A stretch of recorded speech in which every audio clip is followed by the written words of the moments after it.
मैं बेंगलोर से आया हूँ। मैं जानना चाहता हूँ कि नाम में रुचि होने के लिए नाम जप ही करना है या कोई अन्य साधन भी है। हाँ, उसमें अन्य उसकी उत्साह वर्धन के लिए सबसे प्रधान साधन है सत्संग। साधन को हरि भजन है, कह सत्संग सहाय। जैसे हमें किसी मार्ग में चलना होता है तो पहले मार्ग बताने वाला हमें चाहिए। जहां हमें चलना है हमें उसकी जानकारी के साथ हमें उत्साह वर्धन करने वाला चाहिए। फिर हमें चलने के लिए सामर्थ्य चाहिए। सत्संग हमें उत्साह वर्धन कराता है। सत्संग हमें भगवान के अद्भुत अद्भुत करुणा में लीला चरित्रों का ज्ञान कराता है। साधु समागम से हमारे हृदय में भगवान नाम रूपी धन के प्रति महत्व बुद्धि होती है। पहला सबसे सावधानी की आवश्यकता है कि कुसंग त्याग करके सत्संग करें। दूसरी सावधानी की आवश्यकता है भोजन। अगर आप यहाँ सत्संग की और गंदे विचार वालों का संग किया, अभिमानी जनों का संग किया, तो इसका रंग नहीं चढ़ेगा। क्योंकि बहुत जन्मों से हम उसी कुसंग में पड़े रहे। अगर कुसंग ना होता तो हमारे हृदय में भगवत प्रीति उदय हो गई होती। ये पहचान है। कुसंग की पहचान है नाना प्रकार की दुर्वासनाएं, शरीर भोग आदि के लिए हमारे हृदय में लालसा होना, वो है। इसका मतलब बहुत समय से कुसंग होता रहा है।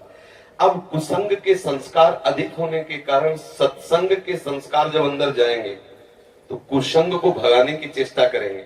और कहीं कुसंग मिल गया तो कुसंग के संस्कार और पुष्ट हो जाएंगे। एक संसार दुष्ट की संगति, ताहू में तुम पुष्ट करावो। विनती करो सकल धर्मिंसो, धर्मी हुए दिन नाम धराओ। कर सेवक जी कह रहे हो वैसे संसार में दुष्ट स्वभाव की बढ़ोतरी है, और यदि तुम दुष्ट स्वभाव वाले लोगों से मिलते रहे तो तुम्हारा दुष्ट स्वभाव पुष्ट हो जाएगा। फिर आप दीक्षा लेने के बाद भी प्रेम रस का अनुभव नहीं कर पाएंगे। तो हमारा संग पहले ठीक हो, कुसंग का त्याग करके सत्संग करे।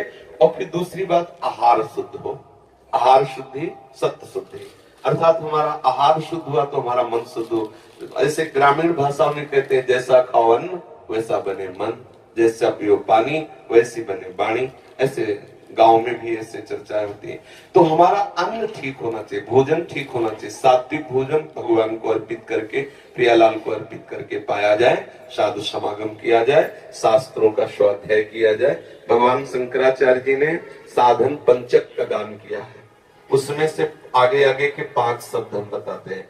पहला है वेदो नित्य मधीयताम, दूसरा है संगा सत्सु निधीयताम, तीसरा है महावाक्यार्थस्य विचारिताम, चौथा है क्षुद व्याधित चिकित्सिताम, पांचवा है एकांते सुखमाश्रिताम अथातो ब्रह्म जिज्ञासा। पहले का तात्पर्य है कि जो भगवत प्राप्ति करना चाहता है उसे शास्त्रों का स्वाध्याय अनिवार्य। यदि पढ़ा लिखा नहीं है तो जहां शास्त्रों का गान होता है वहां सुनना चाहिए। श्रवण से भी पठन का लाभ प्राप्त हो जाता है। श्रवण और पठन का एक ही फल है। सेवक हरिवंश महाप्रभु ने कहा, श्रवण सुनत प्रापक रति राधा पद अम्बुज सुकुमार। यदि हम प्रियालाल की चर्चा सुनते रहे, वाणी सुनते रहे, तो हमें प्रियालाल के चरणों में प्रेम हो जाए। वेदो नित्य मधीयताम, शास्त्रों का हम नित्य स्वाध्याय करें या श्रवण करें। संगा सत्सु विधीयताम, हम संग करें तो महापुरुषों का संग करें, जिनके संग से हमारे अंदर के विकार मिट जाएं, जिनके संग से प्रभु प्यारे लगने लगे, जिनके संग से हमें संसार के भोग के प्रति हे बुद्धि हो जाए, ऐसे संतों का हम संग करें।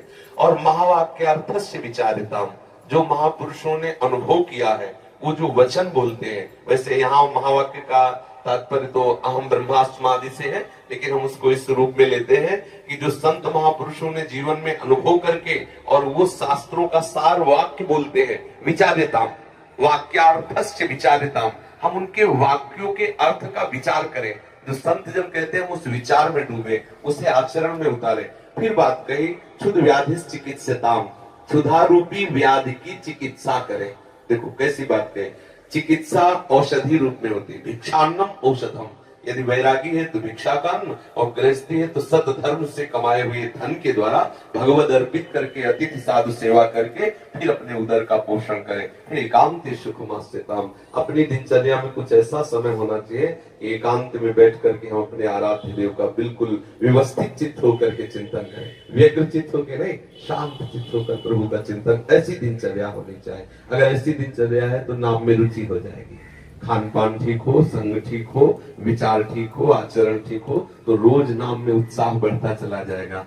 अब एक मटकी में चाहे जितना पानी भरो, थोड़ा सा छेद कर दो तो भरेगी नहीं, खाली होती चली जाएगी।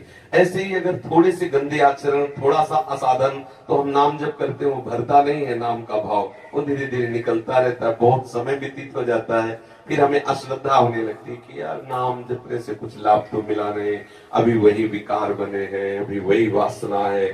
सुनते थे नाम में आनंद मिलता है, लेकिन आनंद तो मिला नहीं। नाम आनंद में है, पर उसके साथ जो हमें परहेज करना है वो हम कर जाए तो बहुत जल्दी लाभ प्राप्त हो जाएगा। धीरे धीरे धीरे धीरे नाम का प्रभाव ऐसा चढ़ेगा कि जिह्वा को और कुछ अच्छा ही नहीं लगेगा। ये जो षट्रस आदि व्यंजन है बिल्कुल अच्छा नहीं लगेगा। देखो, जिसको सांप काटता है ना गाँव में, उसे नीम की पत्ती खवाई जाती है पहचान करने के लिए, जहर चढ़ गया कि नहीं। पूछा जाता है कैसा लगा, उसने कहा कड़वी, तो बोले सांप जहरीला नहीं था क्योंकि जहर नहीं चढ़ा। और अगर उसने बोला कि नीम की पत्ती मीठी, तो बोले बस सांप का जहर चढ़ गया। संसार कैसा, दुखालयम, बोले नहीं मुझे सुखी सुखमय लग रहा है, बोले जहर चढ़ गया। ये काल रूपी सर्प का जहर चढ़ गया, क्योंकि विषय मुझे जो दुख देने वाले वो सुखमय लग रहे हैं। अब झाड़ने फूकने वाले अपना मंत्र शुरू कर देते हैं। संत महात्मा है झाड़ने फूकने वाले, उपदेश दे के, मंत्र दे करके उसके विष को उतारते हैं। और जब तक वो विष नहीं उतरता तब तक उसे नीम मीठी लगती है। जब तक तुम्हें संसार के भोग अच्छे लग रहे हैं, तो समझ लो अभी जहर उतर नहीं रहा है। बराबर मंत्र जाप करते रहो, बराबर सत्संग करते रहो, और जहां जहर उतरा तो राधा नाम सुधार तुम जिह्वास्त में पियो। आंखों से आंसू आएंगे, जिह्वा से नाम निकलेगा, रोम रोम खड़ा हो जाएगा। ऐसा नाम महासुखमय है, पर हम अभ्यास करते रहे। जिन संतों को स्वाद मिला नाच नाच करके जगत को पावन कर दिया, हरि यश गा करके, इसलिए नाम जापक को चाहिए कि भोजन और संग दो पर दृष्टि रखे। भले उपवास करना पड़े, अशुद्ध अपवित्र जिसे हम जानते नहीं, जिसके चरित्र को हम नहीं जानते, उसके हाथ का ना पावे। पता नहीं कौन से आचरण करके कैसा लाया है भोजन, वो हमारी बुद्धि को कैसा प्रभावित कर दे। ये अगर दो बात ध्यान रहे, संग और भोजन, तो हमारा भजन बढ़ता चला जाएगा।